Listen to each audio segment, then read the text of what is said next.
നമസ്കാരം. പറയാതെ വയ്യ. ഒരു സംഘപരിവാർകാരന് രാജ്യദ്രോഹിയാകാനാകുമോ? ബിജെപിക്കാരൻ കള്ളനോട്ടടിച്ചാൽ അത് രാജ്യദ്രോഹമാകുമോ, അതോ വെറും അപകീർത്തിയിൽ ഒതുങ്ങുമോ?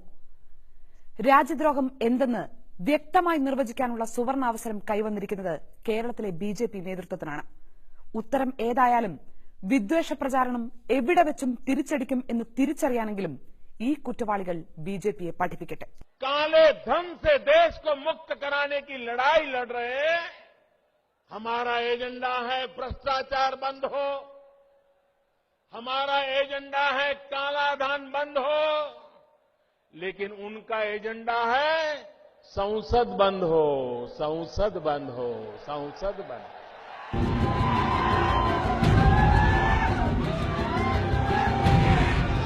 ഇങ്ങനെയൊരു ചതി ബിജെപി ഒരിക്കലും പ്രതീക്ഷിച്ചതല്ല.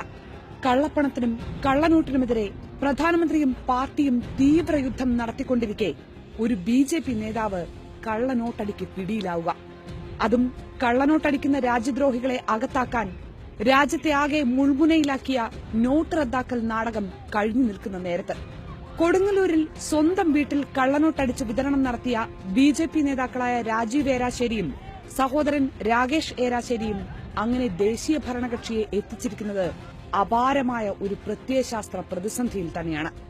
ബിജെപി പ്രാദേശിക നേതാവും ഒബിസി മോർച്ച കയ്പമണ്ഡലം ജനറൽ സെക്രട്ടറിയുമാണ് രാജീവ് ഏരാശ്ശേരി. സഹോദരൻ രാകേഷ് ബിജെപി ശ്രീനാരായണപുരം പഞ്ചായത്ത് കമ്മിറ്റി അംഗവും. വീട്ടിൽ ആധുനിക പ്രിന്റിംഗ് സംവിധാനങ്ങൾ ഒരുക്കി കള്ളനോട്ടടിച്ച് വിതരണം നടത്തുകയായിരുന്നു ഇവർ രണ്ടുപേരും. പോലീസ് റെയ്ഡിൽ പിടിയിലാകുമ്പോൾ 1,37,000 രൂപയുടെ കള്ളനോട്ടും ഇവരിൽ നിന്ന് പിടികൂടി. അതിലേറെയും കള്ളനോട്ടും കള്ളപ്പണവും ഇല്ലാതാക്കാൻ പ്രധാനമന്ത്രി നരേന്ദ്രമോദി കൊണ്ടുവന്ന പുതിയ 2000-ന്റെയും 500-ന്റെയും നോട്ടുകളാണ് എന്നത് പ്രത്യേകം ശ്രദ്ധിക്കണം. കള്ളനോട്ടിലൂടെ മാഫിയ സംഘങ്ങൾ സൃഷ്ടിച്ചെടുക്കുന്ന സമാന്തര സമ്പദ് വ്യവസ്ഥയാണ് രാജ്യം നേരിടുന്ന ഏറ്റവും വലിയ ഭീഷണി എന്ന് ചൂണ്ടിക്കാട്ടിയാണ് പ്രധാനമന്ത്രി നോട്ട് റദ്ദാക്കൽ എന്ന കടുംകൈ ചെയ്തത്. രാജ്യദ്രോഹികളെ നേരിടാനുള്ള ആ യുദ്ധത്തെ കൂടിയാണ് ഈ സംഘപരിവാർ സഹോദരങ്ങൾ സ്വന്തം നിലയിൽ ചെറുത്ത് തോൽപ്പിക്കാൻ ശ്രമിച്ചത്. അതും പോരാതെ കേരളത്തിലെ കള്ളപ്പണ മുന്നണികൾക്കെതിരെ ബിജെപി നടത്തിയ യാത്രയിൽ നേതാക്കൾക്കൊപ്പം തന്നെ അണിനിരന്ന് തല ഉയർത്തി നിന്നത്. എന്നിട്ട് അത്രയും വലിയൊരു കുറ്റത്തെ കേരളത്തിലെ ബിജെപി കണ്ടത് എങ്ങനെയാണ്? പാർട്ടിയെ അപകീർത്തിപ്പെടുത്തി എന്നതാണ് ഈ കുറ്റവാളികളിൽ പാർട്ടി കണ്ടിരിക്കുന്ന കുറ്റം. പാർട്ടിയെ അപകീർത്തിപ്പെടുത്തിയതിനാണ് ഇവരെ ബിജെപിയിൽ നിന്ന് പുറത്താക്കിയിരിക്കുന്നത്. അതായത് തൽക്കാലം രാജ്യസ്നേഹത്തിന് അവധി കൊടുത്തിരിക്കുകയാണ് കേരളത്തിലെ ബിജെപി. ബിജെപിക്കുണ്ടായ അപകീർത്തി മാത്രമാണോ ഈ കള്ളനോട്ടടിക്കാർ ചെയ്ത കുറ്റം? അവർ നമ്മുടെ രാജ്യത്തോട് ചെയ്തത് എന്താണ്? അവർ രാജ്യദ്രോഹികളാകുമോ? ദേശത്തെ ഒറ്റുകൊടുക്കാൻ ശ്രമിച്ചവരാണോ അവർ? ശത്രുരാജ്യത്തേക്ക് കയറ്റി അയക്കേണ്ടവർ? അവരെ ഭാരതപുത്രന്മാർ എന്ന് വിളിക്കാമോ? അതിദേശീയതയും വൈകാരികതയും കുത്തിനിറച്ച രാഷ്ട്രീയം തിരിച്ചടിക്കുമ്പോഴെങ്കിലും ബിജെപി ഈ ചോദ്യങ്ങളുടെ നിരർത്ഥകത സ്വയം തിരിച്ചറിയുമെങ്കിൽ നല്ലത്.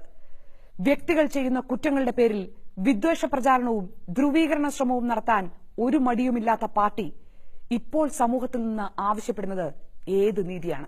ഇപ്പൊ രണ്ടുപേരെയാണ് ഇപ്പൊ പ്രതികളാക്കിയിരിക്കുന്നത്, ഒരു ചേട്ടനെ അനിയനും. അവര് മാത്രമല്ല, ഉന്നതങ്ങൾ ഇതിൽ പങ്കുണ്ടാവും. ആ ഉന്നതങ്ങളിലെ പങ്കിനെ സംബന്ധിച്ച് സമഗ്രമായിട്ടുള്ള അന്വേഷണം നടത്താൻ വേണ്ടി ഗവൺമെന്റ് തയ്യാറാകണമെന്നാണ് കമ്മ്യൂണിസ്റ്റ് പാർട്ടി ഓഫ് ഇന്ത്യ മാർക്സിസ്റ്റിന് അഭ്യർത്ഥിക്കാനുള്ളത്. രണ്ട് പ്രാദേശിക പ്രവർത്തകർ ഒരു കുറ്റം ചെയ്താൽ അതിന് ബിജെപിയെ ആകെ ആക്ഷേപിക്കാമോ? കുറ്റവാളികളെ കുറ്റവാളികൾ മാത്രമായി കാണണ്ടേ? പ്രസക്തമായ ചോദ്യമാണ്. പക്ഷേ അങ്ങനെയാണോ ബിജെപി നാട്ടുകാരെ പഠിപ്പിച്ചുകൊണ്ടിരിക്കുന്നത്? കേരളത്തിലെ ചില വ്യക്തികൾക്ക് IS ബന്ധം കണ്ടെത്തിയപ്പോൾ സംശയത്തിന്റെ മുൾമുനയിൽ നിർത്താൻ തേടിയത് ഒരു സമൂഹത്തെ ആകെ ആയിരുന്നുവെന്നത് ആര് മറന്നാലും ബിജെപി നേതാക്കൾ മറക്കാൻ നേരമായോ?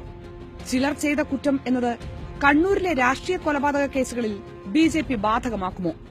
ഏറ്റവും ഒടുവിൽ ഹാദിയ കേസിലെ സംഭവ വികാസങ്ങളിൽ പോലും ബിജെപി നേതാക്കൾ കുറ്റപ്പെടുത്തിയത് ആരെയൊക്കെയാണ്? പട്ടിക നിരത്താൻ തുടങ്ങിയാൽ സമയം തികയാതെ വരികയുള്ളൂ. കൊടുങ്ങല്ലൂരാകട്ടെ ബിജെപിയുടെ സമകാലിക രാഷ്ട്രീയത്തിൽ കേരളത്തിൽ ഏറ്റവും പ്രധാനപ്പെട്ട പ്രദേശങ്ങളിൽ ഒന്നാണ്.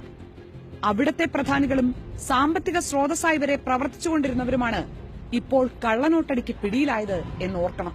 പക്ഷേ യോഗാദിനത്തിൽ യോഗ ചെയ്യാതെ പരിപാടി ഉദ്ഘാടനം ചെയ്ത മുഖ്യമന്ത്രി രാജ്യത്തിന്റെ സംസ്കാരവും പാരമ്പര്യവും നിരാകരിച്ചു എന്ന് കണ്ടെത്തിയ ബിജെപി സംസ്ഥാന പ്രസിഡന്റ് പോലും കൊടുങ്ങല്ലൂരിലെ രാജ്യസ്നേഹികൾക്കെതിരെ സംസാരിച്ചിട്ടില്ല. വാ തുറന്ന അപൂർവം ബിജെപി നേതാക്കൾ തന്നെ കേരള പോലീസ് എവിടെ, നോട്ടടി യന്ത്രം കണ്ടെത്താനാകാത്തത് കേരളത്തിന്റെ വീഴ്ചയല്ലേ തുടങ്ങിയ അത്യുഗ്രൻ ചോദ്യങ്ങളിലൂടെ കേരളത്തെ തലകുത്തി ചിരിപ്പിക്കുകയാണ്. കള്ളനോട്ടുകാരന്റെ കൂടി സംഘാടനത്തിൽ കള്ളപ്പണ മുന്നണികൾക്കെതിരായ യാത്ര നയിച്ച ശോഭാ സുരേന്ദ്രൻ വിലപിക്കുന്നത് ഈ കുറ്റവാളികൾ ബിജെപിയെ കബളിപ്പിച്ചു എന്നാണ്. മുഴുവൻ നേതാക്കളെയും ഇവർ കബളിപ്പിച്ചു എന്ന്. അതെങ്ങനെയാണ് ബഹുമാനപ്പെട്ട നേതാവെ കള്ളനോട്ടടി വെറുമൊരു കബളിപ്പിക്കലാകുന്നത്? രാകേഷിനും രാജീവിനും പകരം ഒരു ന്യൂനപക്ഷ സമുദായക്കാരനാണ് ഇത് ചെയ്തിരുന്നതെങ്കിൽ നിങ്ങൾ ഉപയോഗിക്കുന്നതും കബളിപ്പിക്കൽ എന്ന വാക്ക് തന്നെ ആയിരിക്കുമായിരുന്നു. ഈ കേസ് ഇത്തരത്തിൽ തന്നെ ആയിരിക്കുമോ ബിജെപി കൈകാര്യം ചെയ്യുക? കൗതുകവും തമാശയുമല്ല ഈ ചോദ്യം ചോദിപ്പിക്കുന്നത്. വിദ്വേഷത്തിലൂടെ വിഭജിച്ചു കളയാൻ നിങ്ങൾ ശ്രമിച്ചുകൊണ്ടേയിരിക്കുന്ന മതേതര സമൂഹത്തിന്റെ ഉത്കണ്ഠ തന്നെയാണ്. ശരിയാണ്, കുറ്റവാളി ഒരു വ്യക്തിയാണ്, ക്രിമിനലാണ്. അവർ പ്രതിനിധീകരിക്കുന്നത് പാർട്ടിയുടെ സംസ്കാരത്തെയല്ല, രാജ്യത്തിന്റെ സംസ്കാരത്തെയല്ല, അവരുടെ സമുദായത്തെയല്ല, മതത്തെയല്ല, അവരെ മാത്രമാണ്. പക്ഷേ അത് എല്ലാ ഇന്ത്യക്കാർക്കും ബാധകമാകണം. തീവ്രവാദികളാകുന്നതും വ്യക്തികളാണ്, രാജ്യദ്രോഹികളാകുന്നതും വ്യക്തികളാണ്, തെറ്റായ ആശയങ്ങളിലേക്ക് വഴുതുമാറുന്ന സംഘടനകളാണ്. പക്ഷേ ദേശീയതയുടെ അർത്ഥം നിങ്ങൾ തീരുമാനിക്കുന്നതും നിർവചിക്കുന്നതും മാത്രമല്ല. ഓരോ ഇന്ത്യക്കാരനും അവകാശം തുല്യമാണ്, ആർക്കും കൂടുതലില്ല. ഒരു ജാതിക്കും ഒരു മതത്തിനും ഒരു രാഷ്ട്രീയത്തിനും നമ്മുടെ രാജ്യത്തിനുമേൽ കുത്തകാവകാശം ഇല്ല. ഈ കള്ളനോട്ടടിക്ക് ബിജെപി ഉത്തരവാദിത്തം ഏറ്റെടുക്കണമെന്ന് ആരും ആവശ്യപ്പെടുന്നില്ല. പക്ഷേ അധികാരത്തിനായി മാത്രം വളർത്തിയെടുക്കുന്ന വിദ്വേഷത്തിന്റെ വിഷപ്പാമ്പുകൾ എപ്പോൾ വേണമെങ്കിലും തിരിച്ചു കടിക്കും എന്ന് മാത്രം തിരിച്ചറിയുക. ഇരുതല മൂർച്ചയുള്ള വാളുകളാണ് നിങ്ങൾ ദേശീയതയെന്നും രാജ്യദ്രോഹമെന്നും പറഞ്ഞ് വീശിക്കൊണ്ടേയിരിക്കുന്നതെന്നും ആ വാൾ ദേഹത്ത് കൊണ്ടാൽ നിങ്ങൾക്കും നന്നായി വേദനിക്കുമെന്നും മനസ്സിലാക്കുക. കുറച്ചുകൂടി ഹൃദയവിശാലത ആർജിക്കാനാകുമെങ്കിൽ ഇല്ലാത്ത കുറ്റങ്ങളുടെ പേരിൽ അരക്ഷിതാവസ്ഥയിലാക്കി നിർത്തുന്ന സമൂഹങ്ങളെക്കുറിച്ചുകൂടി ഓർക്കുക.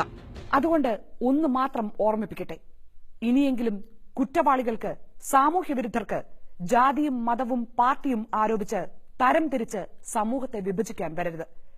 ഇന്ത്യൻ പൌരന്മാരെ ജനിച്ചു വീണ സമുദായത്തിന്റെ പേരിൽ മാത്രം, അതിൽ ചിലർ കുറ്റം ചെയ്തിട്ടുണ്ട് എന്ന പേരിൽ മാത്രം അരക്ഷിതാവസ്ഥയിലാക്കാൻ തുനിയരുത്. ഇന്ത്യ എന്ന നമ്മുടെ രാജ്യത്ത് എനിക്കും നിങ്ങൾക്കും അവർക്കും തുല്യ അവകാശമാണ്. കുറ്റം ചെയ്യാൻ, രാജ്യദ്രോഹ കുറ്റം ചെയ്യാനുള്ള സാധ്യത നിങ്ങൾക്കും എനിക്കും മറ്റുള്ള എല്ലാ ഇന്ത്യക്കാർക്കും തുല്യമാണ്.